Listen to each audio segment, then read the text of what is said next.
Hello दोस्तों, welcome back once again to my YouTube channel real estate guide. मैं आपका दोस्त संजय भाविस्कर को एक बार फिर से वेलकम करता हूँ। आज एक नए टॉपिक पे बात करेंगे।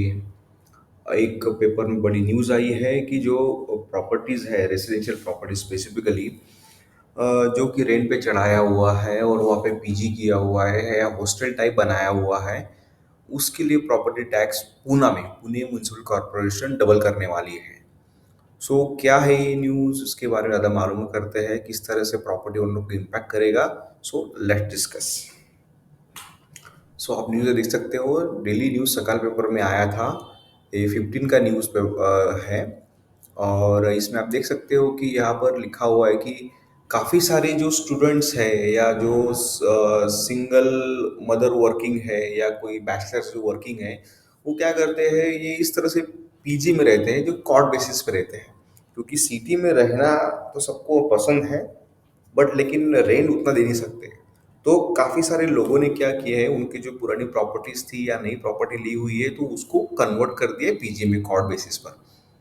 तो वो जो कॉर्ड बेसिस है, बट रेंट कॉर्ड बेसिस का ले रहे ओनर, और टैक्स भर रहे हैं उस स्पेसिफिक प्रॉपर्टी का गवर्नमेंट के हिसाब से। सो वहाँ पर गवर्नमेंट ने क्या डिसाइड किया कि हम उनको बढ़ाएंगे। अब यहाँ पर उन्होंने क्लियर लिखा है कि 2023-24 के लिए उनका जो रेवेन्यू बढ़ाने का जो चल रहा है, वहाँ पर उन्होंने उनका टारगेट बढ़ा दिया है। सो अगर देखा जाए तो इस तरह से प्रॉपर्टीज पूना में कहाँ कहाँ है, तो माने you can say entire Poona में है। और मैक्सिमम कहाँ आपको पाई जाएंगी, कहाँ आपको मिलेंगी। सो टाउनशिप्स में है। देन जहाँ पर जॉब अपॉर्चुनिटी ज़्यादा है। सेकेंड नंबर आता है स्टूडेंट्स का, जो कि स्टूडेंट्स के जो कॉलेजेस है आजू बाजू में, जैसे कोथरूड हो गया, सीकर रोड हो गया, देन शिवाजी नगर है, डेक्कन है, लोहेगांव है, सेनापति बापट रोड है, पेट का कुछ एरिया आता है। सो माने इन शॉर्ट नटसेल में देखा जाए तो पूरे पूना में ही ये चल रहा है। सो टारगेट ऑडियंस कौन है? स्टूडेंट्स, बैचलर्स, वर्किंग क्लास के लोग जो है, ये बेसिकली टारगेट उनके बनते हैं।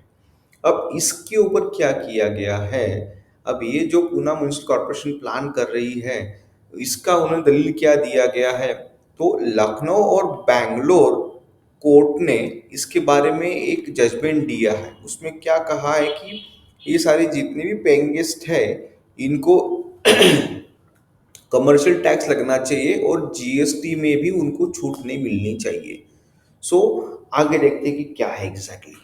सो आप देख सकते हो, ये यहाँ पर उनका वर्डिक आया था, the recent order of the Bengaluru bench of the authority of advance ruling holding paying guest, और उनके लिए 12% जीएसटी का भी ने ऑप्शन रखा है। They are not options for permanent residence in likely to push. So क्योंकि क्या है कि ये जो फ्लैट लिए हुए हैं, रेसिडेंशियल करके लिए हुए हैं और कमर्शियल यूज हो रहा है, तो उसके ऊपर जीएसटी भरना चाहिए। और जो प्रॉपर्टी टैक्स है वो भी कमर्शियल की तरह लगना चाहिए, तो डबल होना चाहिए। ये पुणे म्यूनिसिपल कॉर्पोरेशन की दलील है। और इसके पहले अगस्त में ही, अगस्त 7 अगस्त को 2023 का ये पेपर कटिंग है, उसमें उन्होंने एक न्यूज़ बताई हुई है कि इस तरह से वर्डिक आया हुआ है। एक पेपर कटिंग है, दूसरा एक पेपर कटिंग है जो बिजनेस का है, पीटी का है। तो इसमें भी सेम न्यूज़ कवर की गई है। अब इसके बारे में आगे और देखते हैं। तो कॉर्ट बेसिस होता क्या है? सो दोस्तों, क्या होता है कि समझ लीजिए किसी के पास 1 BHK है या 2 BHK है। सो ये जो फ्लैट है, रूम्स को कॉट में कन्वर्ट करते हैं। कॉट माने अपना पलंग हो गया, राइट। अब वो ही तो लोहे का हो सकता है या लकड़ी का हो सकता है।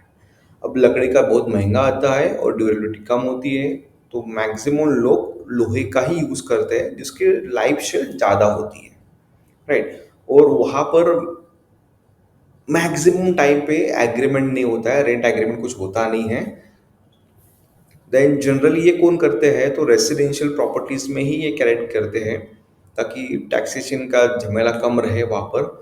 अगर 1 BHK देखते हो तो 1 BHK में आपको एक हॉल मिलेगा, किचन मिलेगा, एक बेडरूम मिलेगा। तो जनरली किचन में नहीं करते, बट कुछ कुछ लोग करते हैं।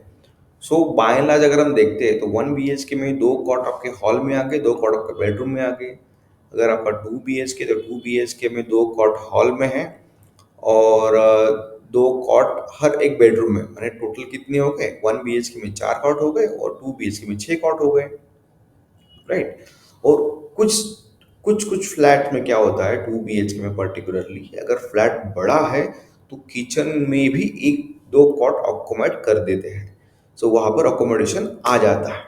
और जनरल ट्रेंड क्या चल रहा है मार्केट में, एक कॉट के पीछे लगभग 5-6 हज़ार के आसपास एक कॉट का चार्जेस होता है। तो ये मैंने एक जस्ट लोकेशन वाइज वेरी हो सकता है, बट एक नॉर्मल एक एवरेज फिगर पकड़ी हुई है।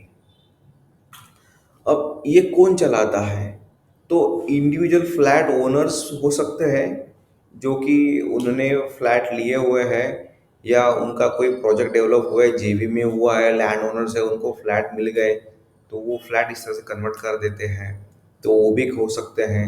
देन अब रियल एस्टेट ब्रोकर्स है। अब ये जो पॉइंट नंबर सेकंड है, ये पर्टिकुलरली हिंजवड़ी एरिया में काफ़ी चल रहा है, कि कोई ब्रोकर क्या करता है, एक सोसाइटी पकड़ता है, उस सोसाइटी में से चेयरमैन या सेक्रेटरी उनको पकड़ता है, और वहाँ पे जितने भी फ्लैट रेंट पे देने हैं वो सारे फ्लैट की प्रॉपर्टी अपने पास ले लेता है। सो वहाँ पे जो इन लोगों ने इन्वेस्ट किया है, एक तो आउट ऑफ इंडिया है या आउट ऑफ पुणे है, जो यहाँ पे रह नहीं सकते और रेंटल के लिए ही लिया हुआ है, तो उनके लिए तो काफ़ी अच्छा हो गया कि ब्रोकर ने उनके रेंट के लिए ले लिया। और ये ब्रोकर क्या करता है, फिर ये क्यूमुलेटिवली पूरे फ्लैट्स को पीजी में कन्वर्ट करके चढ़ा देता है, चाहे उसमें भी 1 BHK हो, 2 BHK हो, वो फिर एक सिंगल सोसाइटी ले सकता है या मल्टीपल सोसाइटी ले सकता है, वो कर देता है।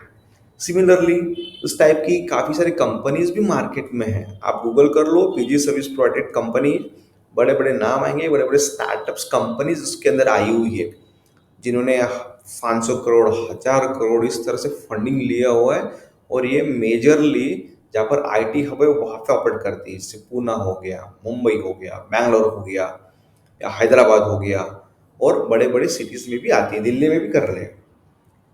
दैट उसके अलावा देखा जाए तो आजकल एक पूना में मैं ट्रेंड देख रहा हूँ, पूना में काफी बिल्डर है जो इस तरह से प्रोजेक्ट लेके आ रहे हैं, एक छोटा घर बना के देंगे, छोटा फ्लैट, जैसे कि 1 BHK भी छोटा, 300 साढ़े 300 स्क्वायर फीट का, 400 फीट का रूम बनाएंगे, उसमें वन रूम किचन करके, और वो पीजी टाइप ही होता है, तो उस तरह से कस्टमर्स को बेचते हैं। और आफ्टर पोजीशंस ये सारी की जो कस्टमर्स को बताया गया था है, तो वो फिर किसी स्पेसिफिक पीजी रन करने वाली कंपनी को दे दी जाता है। तो उसमें क्या होता है, बिल्डर का फायदा है कि जल्दी प्रोजेक्ट बिक गया, क्योंकि प्राइस कम हो जाती है।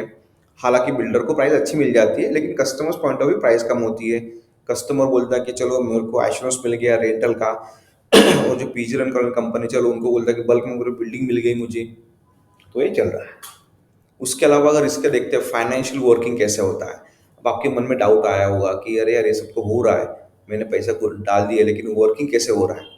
तो सचमुच ये एक चिंता वाली बात है या पैनिक वाली बात है, या सचमुच एक अपॉर्चुनिटी है। तो आप देखिए दोस्तों, आपकी आंखें फटे की फटी रह जाएगी एक वर्किंग देखने के बाद। देखिए 1 BHK का वर्किंग किस तरह से है। अगर आपने लोहे के बेड ले लिए, बेड माने लोहे के कॉट्स ले लिए और गद्दे ले लिए, तो 1 BHK में आपने 4 कॉट डाल दिए, दो हॉल में और दो बेडरूम में। एक कॉट की कीमत कितनी आएगी, 3000 रुपीज़ मैक्सिमम, उसके ऊपर लोहे का कॉट आता है, सिंगल कॉट वाला होता है। तो टोटल 12,000 का खर्चा आ गया। मैट्रेस का 3,000 के हिसाब से, वो भी ज़्यादा पकड़ा है मैंने, बट फिर भी 12,000 खर्चा आ गया, टोटल 24,000 खर्चा आ गया। इसका लाइफ सेल्स लाइफ हमने पकड़ा हुआ है 5 साल के लिए, तो 5 साल के हिसाब से कॉस्ट अगर डिवाइड करते 24 को, तो 400 रुपीज़ पर ईयर आ रही है।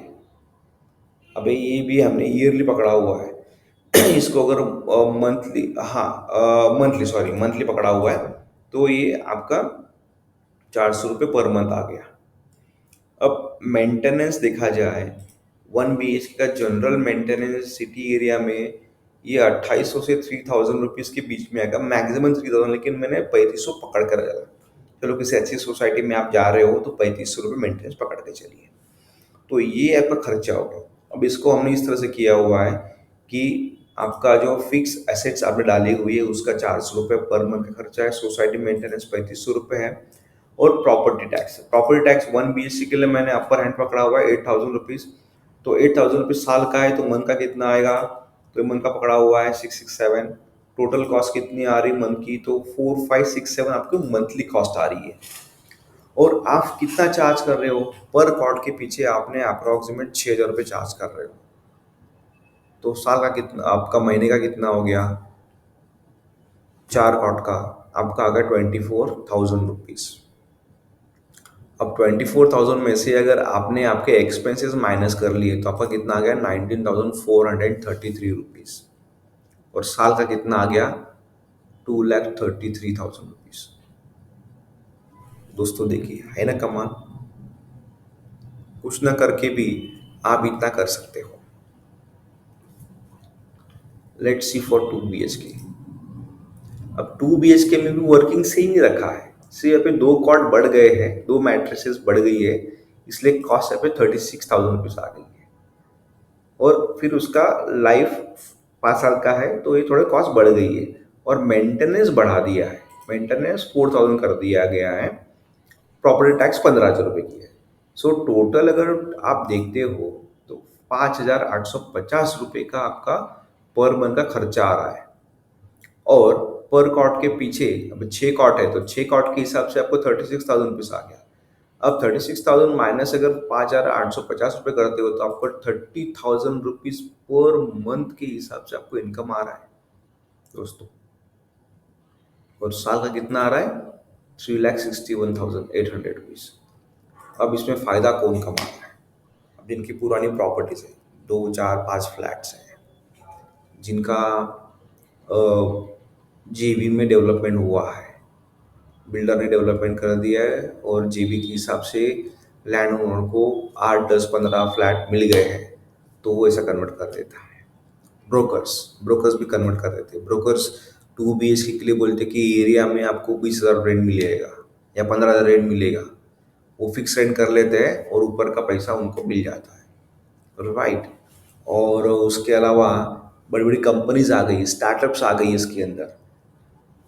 वो क्या करती, पूरी बिल्डिंग की बिल्डिंग ले लेती है और पूरी बिल्डिंग कन्वर्ट कर देती है। हालांकि जो स्टार्टअप्स आई हुई है तो वो थोड़ा सा और रिफाइन वे करती है, उसमें सारी सर्विसेज मिल जाती है, खाने से लेकर जिम तक सब कुछ होता है। तो उनका रेट 6,000 नहीं, उनका ज़्यादा होता है। तो इस तरह से वर्किंग करता है। तो मेरे हिसाब से आपको पैनिक करने की ज़रूरत नहीं है। टैक्स बढ़ रहा है तो क्या फ़र्क पड़ेगा? अगर आप 2 BHK के लिए करते हो तो ये हो गया 30,000 रुपये। अब गवर्नमेंट कुछ तो कमाई करेंगे आपसे। आप अगर इतना कमा रहे हो तो गवर्नमेंट बोलेंगी अरे भाई हमको भी तो कुछ दो। लेट्स सी कितना जा रहा है, कितना जा रहा है, आपको कितना मिल रहा है। जहाँ पे आपको 30,000 रुपये मिल रहा था, वहाँ पे आपको कितना आएगा? 29 आएगा। तो 1,000 रुपीज़ का ही मैक्सिमम लॉस है, बट लेकिन आपको फायदा कितना है? अब ये जो जिस तरह से होता है, इसमें आप रेंट नहीं करते हो, रेंट एग्रीमेंट नहीं करते हो।